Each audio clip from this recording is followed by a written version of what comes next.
दोस्तों, Bajaj housing finance limited की बात करें तो यहाँ पे कुछ बड़ी अपडेट निकल के आ रही है।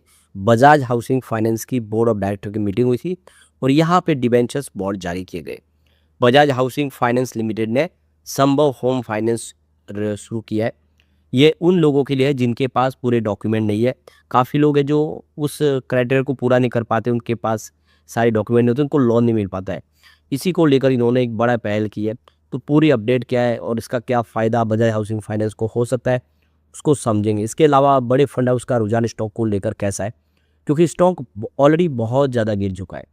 आईपीओ प्राइस जो थी इसकी उससे काफ़ी नीचे आ गया, लिस्टिंग प्राइस से नीचे और हाई प्राइस से भी नीचे। अभी अपनी आईपीओ प्राइस के आसपास है, उससे थोड़ा-सा प्रीमियम है।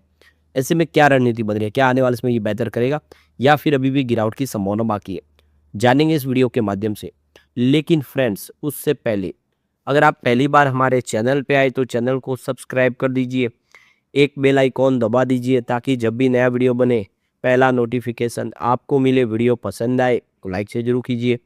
चलो फ्रेंड्स, वीडियो स्टार्ट करते हैं। मैं हूँ आपका दोस्त एस बी दवे और हमारे अपने चैनल ऑनलाइन कमाई में आपका बहुत बहुत स्वागत है। सबसे पहले बजाज हाउसिंग फाइनेंस लिमिटेड के कारोबार की बात करें तो 82.47 पर आप देख सकते हो कि क्लोजिंग देखने को मिली। 1.98% यानी लगभग 2% के आसपास की गिरावट थी आज। तो हे बघा कि 84 की क्लोजिंग थी कल की और 83.40 पर कमजोरी के साथ शुरुआत हुई। इंट्राडे में देखें तो ये 82 तक चला गया, तो दबाव में है स्टॉक फिलहाल। वैसे 72 का इसने अपना 52 वीक का लो बनाया। 70 रुपये का आईपीओ था, यानी आईपीओ प्राइस के आसपास जाके आया। उसके बाद जो हाई प्राइस है 52 वीक का वो 128 है। वैसे तो यह लिस्टिंग के बाद 180 तक चला गया था, लेकिन इस समय अगर आप देखेंगे तो थोड़ा दबाव में यहाँ पे दिखाई दे रहा है। इसकी परफॉर्मेंस देखें तो 1 वीक का रिटर्न यहाँ पे 2.78% निगेटिव है। अगर हम बात करें 1 मंथ की तो 4.58% की गिरावट हुई है। पिछले 3 महीनों में 2.48% के आसपास की गिरावट है। जबकि अगर हम बात करें 6 मंथ के रेटिंग की तो 13.63% निगेटिव रिटर्न दिया स्टॉक ने और पिछले 9 महीनों में 26.45% की गिरावट हुई है। ओवरऑल अगर आप देखेंगे तो लगातार स्टॉक गिरा ही है, कहीं इसको सपोर्ट नहीं मिला, बहुत ज़्यादा गिरावट हुई और वो लोग जिन्होंने ऊपर के लेवल से खरीदारी की उनको भारी नुकसान हुआ है स्टॉक के अंदर। लेकिन फंडामेंटल में कोई कमी नहीं है, कंपनी का बैकग्राउंड अच्छा है, बजाज ग्रुप है और साथ में कंपनी का बिजनेस जो लगातार ग्रो कर रहा है। तो ये देख सकते हो कि कंपनी का जो आईपीओ आया था वो देख सकते हो कि सितंबर में आया था 2024 में और यहाँ पे देख सकते हो उसकी फेस वैल्यू 10 रुपीज़ की थी और प्राइस बैंड 66 से 70 के पास था। अपर बेच प्राइस बैंड में 70 रुपये में शेयर अलॉट किए गए थे।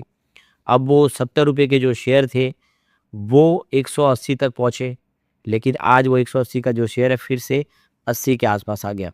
इसका मतलब ये है कि जिनको आईपीओ में शेयर अलॉट उनको 10 रुपये का फ़ायदा हो रहा है, परंतु जो लोग ऊपर के लेवल में फँस गए उनको पर शेयर 100 रुपीज़ का यहाँ पे लॉस हो रहा है। तो ये सबसे बड़ी बात है, ये बड़ा नुकसान। यहाँ पे जो बड़ी अपडेट निकल के आ रही है, यहाँ पे देख सकते हो कि बजाज हाउसिंग फाइनेंस लिमिटेड की तरफ से एक्सचेंज को जानकारी देके उनकी कमिटी जो देखो कि यहाँ पे डिवेंचर्स बॉन्ड्स अलॉटमेंट उनकी कमिटी के बोर्ड ऑफ डायरेक्टर की मीटिंग हुई थी 5 जून 2026 में, जिसमें 2 लाख एनसीडीएस जारी करने का फैसला हुआ, जिसकी फेस वैल्यू 1 लाख रुपीज़ है। तो इसके लिए करीब देख सकते हो कि यहाँ पे करीब 1,99,18,320 रुपीज़ का यहाँ पे टोटल बॉन्ड्स जारी किए गए हैं। तो ये देख सकते हो कि जो बॉन्ड्स जारी किए गए यह बीएसई पर इसको डेट सेगमेंट मार्केट में लिस्ट किया गया है। तो ये 1078 डेज़ के लिए इसकी वैलिडिटी है।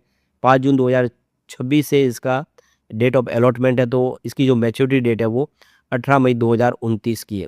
तो ये देख सकते हो 7.83 पर एनुम के हिसाब से इसके कूपन की इंटरेस्ट रेट रखी गई है और फर्स्ट इंटरेस्ट पेमेंट है वो 18 मई 2027 को रहेगा और उसके बाद फर्स्ट इंटरेस्ट पेमेंट हो आप देखिए 18 मई के बाद देख सकते हो दूसरा जो सेकंड इंटरेस्ट पेमेंट होगा वो 18 मई 2028 को होगा और थर्ड इंटरेस्ट पेमेंट और प्रिंसिपल अमाउंट जो पूरा रिपे करना होगा वो 18 मई 2029 को करना होगा। तो इस तरह से 3 किस्तों में ये पैसे सारे चुकाने होंगे।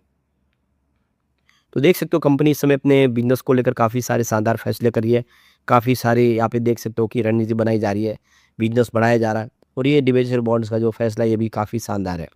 तो अब आप देखिए अफोर्डेबल हाउसिंग जो मकान है उनको लोगों को खरीदना आसान करने के लिए कंपनी ने नई स्कीम लॉन्च की है, संभव होम लोन।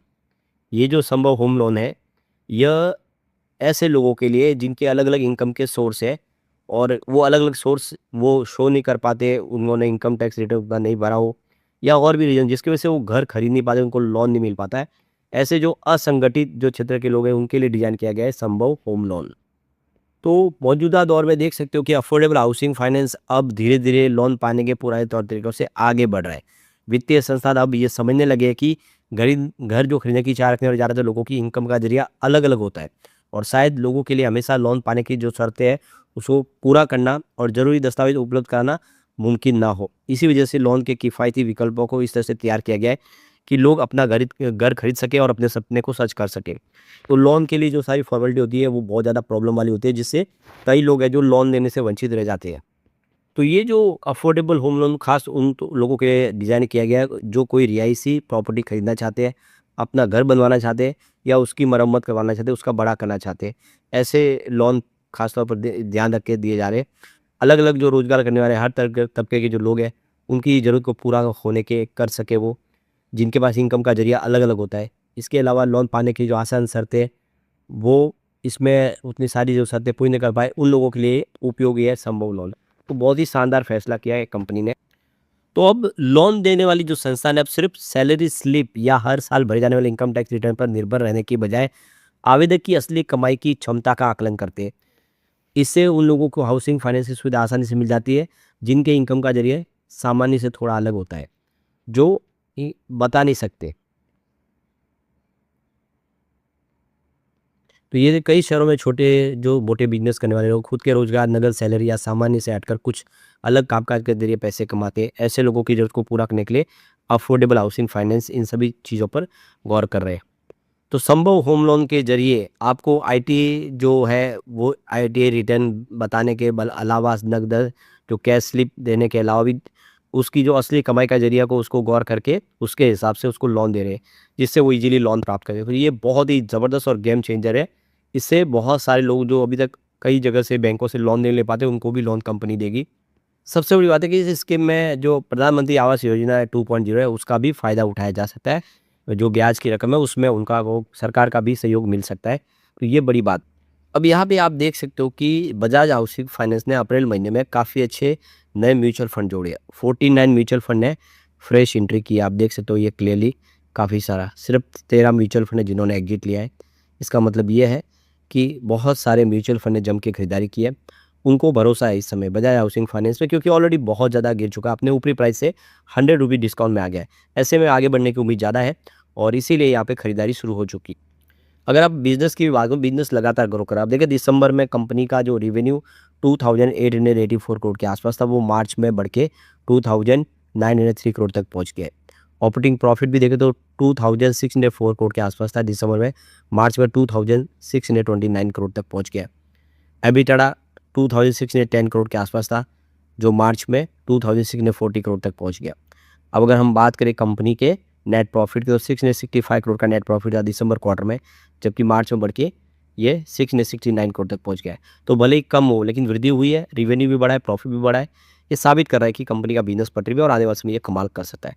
लेकिन फ्रेंड्स, कोई भी इन्वेस्टमेंट करने से पहले अपने फाइनेंशियल एडवाइजर से एडवाइस ले ले या अपना खुद का रिसर्च करें, क्योंकि मैंने वीडियो आपके एजुकेशनल पर्पज़ के लिए ही बनाया। वीडियो पसंद आए तो लाइक से जरूर कीजिए और चैनल को सब्सक्राइब कर दीजिए। Thank you friends.